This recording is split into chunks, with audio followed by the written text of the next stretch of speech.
Hello, everyone, and welcome to Otaku Talk. Tomorrow, the unofficial version of One Piece comes out, and I'm super excited about that. So today, I really wanted to talk about something that I find really, really interesting, and a little bit, disconcerting, and that is Otama the Tyrant. Yes, I said it, Otama the Tyrant. And what could I possibly mean by that? Well, let me explain. So, 頑張れそう頑張れ諦めないで口笛吹きさ歩き出そうよ Going now as we've gone through One Piece, we've had One Piece has been chock full of great stories along this journey, along this series that is, in my opinion, an odyssey, it's not just a regular story. It is an odyssey. And along this, we've heard many stories and heard many tragedies. And among those, two of some of the most heinous acts. Honestly, the series is full of heinous acts, but heinous acts that relate to what I'm going to talk about today are, for example, one, we had Doflamingo when he controlled everyone with his strings and made allies and friends and whatnot fight each other against their own will. That was terrible. And then we have same arc, Doflamingo's subordinate, what's her name? Candy, I believe, how she was turning toys into subordinates, basically stripping them of their free will and making them subservient to her and obey her, right? And so the biggest thing, ask anybody that's into One Piece, the biggest theme is that of freedom. Ask anyone that. The big concept of One Piece is freedom, and I have a feeling that whatever One Piece is, it has to do with that. Right now, like the biggest question, besides all the little things here and there, throughout the series is, what is Oda trying to say? At the end of the series, what is he going to propose? How will they resurrect this? Because, we have limited government. We have the world government. But then what happens with anarchy? We have too much freedom, people doing whatever. There has to be rules, there has to be chaos, there has to be order. Like, both sides of the coin need to exist, but how much so and in what capacity? And so I am very, very interested and curious to see how Oda brings all this together at the end of the series. But until then, I was watching a YouTuber I normally don't watch. I've been trying to, watch different people and get new ideas. And he brought something up that was very interesting. And based upon what I said earlier, some of you might have an idea what I'm about to get out with my title, because it's not exactly, clickbait. But he brought up something very interesting to me, and that's technically how oppressive Otama is being. Now, don't get me wrong. I'm with her, and I know that what she's doing isn't out of malice, but in the world, there's a such thing as a slippery slope. So let me get right into it. As I was discussing earlier, freedom is a big deal in One Piece. It's one of the foundations of the series, right? And we've had examples once again with Doflamingo and Candy of people being stripped of their freedom, their free will, and not being able to make decisions for themselves, and as a result doing heinous things, heinous acts.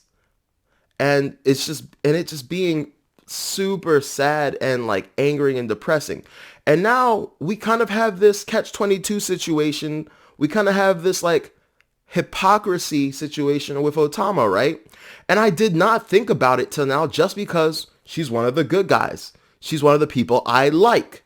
And that happens a lot in series where you see someone that you like doing some bad things and you kind of justify it. You kind of excuse it because, hey, they're good at their core. I know this person. Like, certain characters become your friends. It's like in real life when your friend does certain fucked up shit. You're like, well, they're my friend, they're my homie. They don't usually do fucked up shit. Like this is out of character, blah blah blah. Or I'm okay with them doing it because I know them. Therefore, it's okay because if someone else did this, screw them. But my friend's doing it, it's not so bad. And I feel like we're in a similar situation with Otama because the whole thing behind Kaido's crew is he breaks people's wills and has them join his crew. That's why Luffy was in the jail. That's why Kid was in the jail. That's why the flower dude was in the jail. Like he breaks your will, tortures you, and basically when you've hit rock bottom, he's like, all right, do you want to stay here or do you want to work for me? And usually they're like, all right, I'll work for you. And so with Otama, she has this amazing dango fruit that allows her to control animals, which we found out also allows her to control the smile users. We don't know if it allows her to control Zoans. I don't believe so. I think that there's some kind of explanation where the smile fruits aren't exactly perfect. There's some kind of, deficit in them or something like that that allows this weakness to be like, exposed or whatever.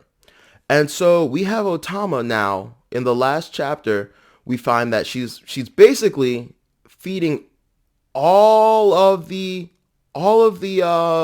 Beast Pirates dongos and basically making them fight for her. And at first I thought nothing of it. But then I watched the Sawyer 7, I forget his whole handle, I apologize, video, and it clicked for me that, wait a minute, this is low-key messed up. And if you think about it, it's not like they're cognizant at all of what they're doing or that they're fighting. I don't know if any of you guys are watching WandaVision right now, but like it doesn't matter if you're a good person. Normally, wrong is wrong, right? And so, like with WandaVision, where she's taken a whole town under her. Oh, spoiler. I hope I don't get in trouble for that. I'm really sorry if you guys aren't watching WandaVision. But yeah, it's akin to that where even though it's not for malicious reasons, it's still, a human rights violation, right? And they don't seem to have any knowledge or well, I'm not going to say recollection because we haven't seen them come back.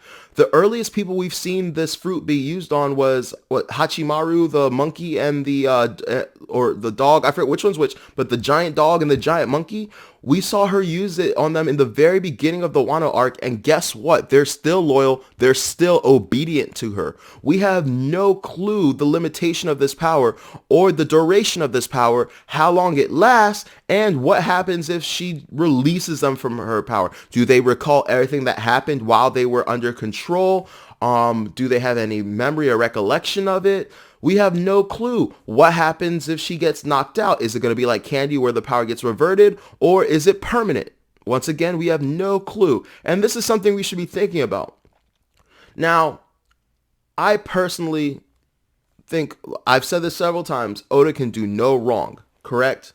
So I truly don't believe that this will be it. I don't think that it'll be a situation where she controls all the smile devil fruit users and then like that's that. I think that there will be a lesson here. I think that something will come of it.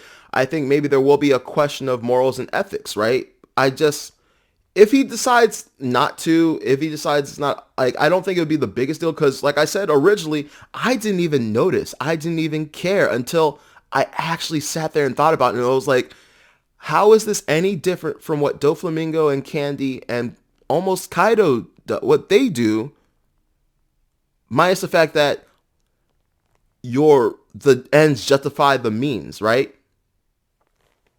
We just kind of agree with why she's doing it a little bit more than we agree with why the rest of them are doing it.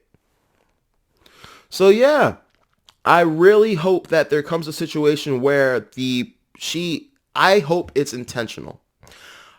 It may be she gets knocked out and they're forced to make a decision, but I really hope it's intentional that she decides, you know what, these are actual people at the end of the day. And yes, some of them are scumbags and some of them, actively chose to serve Kaido, but all of his subordinates didn't want to be there.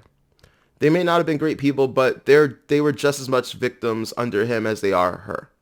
Except one could argue they have a little bit more freedom, right? So it's really hard to like to bring these things together instead of compartmentalizing them, because like I said, she has noble goals and she's not a bad person. And at the end of the day, we also want her to get revenge because of everything that's been done to her, right? But I think Oda has been setting it up that they will, of their own free accord, help the Straw Hats.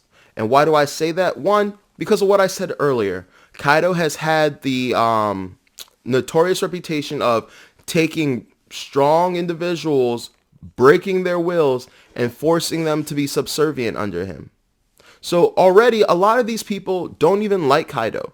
Some people are serving him out of fear. Some people are serving him out of selfishness because, hey, if I work for the strongest creature in the world, by invoking his name, by using him, I therefore am at a certain level of power because I represent this dude. And so a reflection of that, I get a certain portion of that. You guys get what I'm saying? Like if I don't know, if you know someone important, like you get pulled over and you're like, do you know who I am? I'm the cousin of district attorney, blah, blah, blah. You can basically, you get my point. You can invoke people's powers and names even though you yourself have none.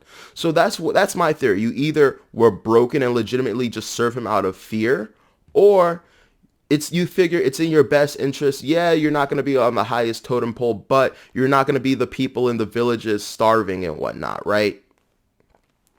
So I think that's really interesting. And so we have that aspect. So that's reason number one why people might switch.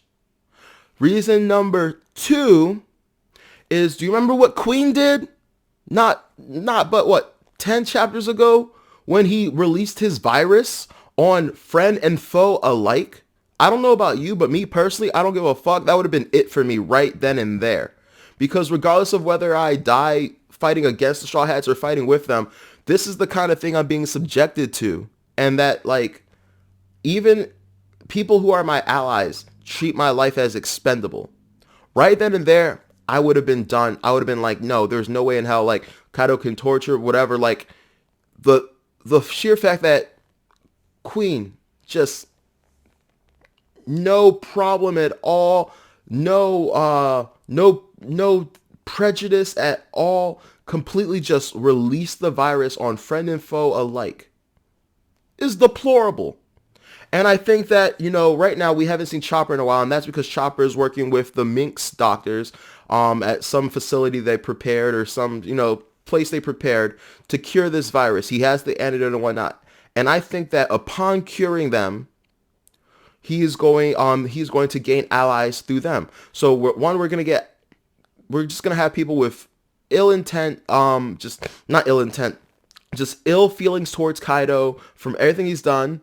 I think we're going to have allies from the prison. We're going to have allies from everyone that got, exposed to the virus by Queen. And then finally, what's happening right now? Right now he's floating Onigashima to the flower capital, right? What's going to happen to everyone at the flower capital? I'm going to be real with you. I don't think Kaido's the kind of person that's just going to gently set down the island. I think he's going to drop that bitch. And so what does that mean? That means everyone underneath, everyone at the flower capital is going to get destroyed, is going to get murdered, eviscerated, whatever you want to say. They're going to get murked. And on top of that, you're going to have, you drop a giant island down in the sea. You're going to cause, there's going to be seismic activity. You're probably going to have, tsunamis, just giant waves and mass destruction. And I think everyone is going to see that and realize this mother is crazy.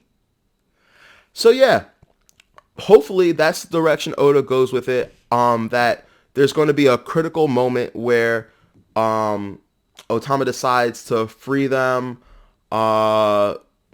they serve their purpose. She gets knocked out, something or the other, and the remnants of whatever's left of the beast pirates are going to have to make a decision.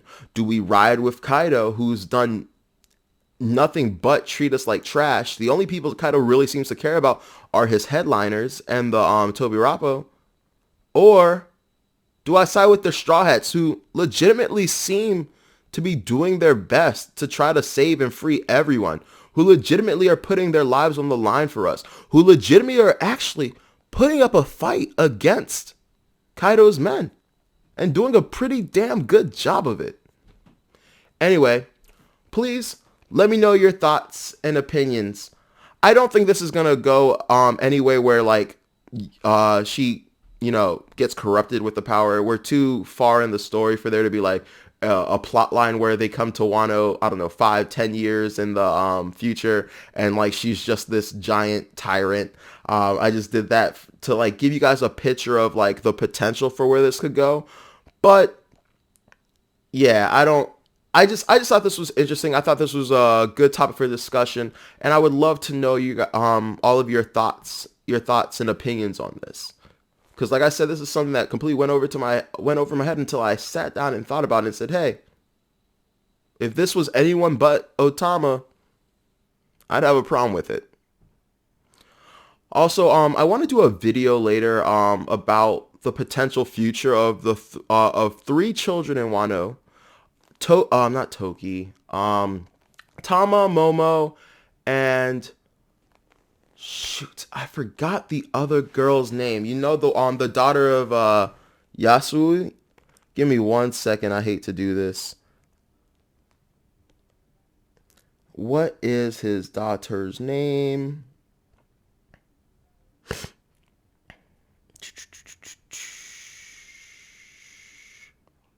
Darn, I'm going to have to edit this out, aren't I? Watch me get lazy and leave it in. Toko. That's why I couldn't think of it. Toko. So remember, Yasuo used to be the Daimo. And then Otama, I think a lot of people forgot this, is related to the Orochi's family, the Kurozumi family. And they were all servants of, Odin's family. So I wonder how Momo, Toki, and Tama will come out of this in terms of like, will Momo just go straight to being Shogun? Will Otama and Toki, not Toki, I keep saying Toki. No, Toki serve him as retainers and whatnot, and just will they just kind of revert back to the way things were, minus how poorly the Kazumi clan was treated, because they were treated pretty bad. They were treated relatively bad, and we've met Momo, and he's definitely not the kind of person to treat people poorly at all. And honestly, it sucks, but part of what turned Orochi was how poorly his family had been treated. Granted, Odin never treated him that way, but historically, all the big names, the Shinutsuki clan, all the big names treated them badly, and that's kind of what led to Orochi becoming evil. Not saying that it justifies what he did, just like I'm saying it doesn't justify what Otama did. Isn't that interesting, by the way? Think about that. All of his for most of his existence, Orochi was treated bad, and then when he had a moment to usurp power, he did. It's kind of the same with Otama. She's been treated poorly her entire life too, and now she has a chance to obtain power, and she did. Just, we like her a little bit more. We fuck with her a little bit more. So it's just food for thought. Anyway, if you like this video, please like, share, and subscribe. If you have any thoughts or things you would like to add to this video, please feel free to do so. I would love to engage in conversation with all of you. And yeah, this is Otaku Talk with OD, and I'm signing out. Take care.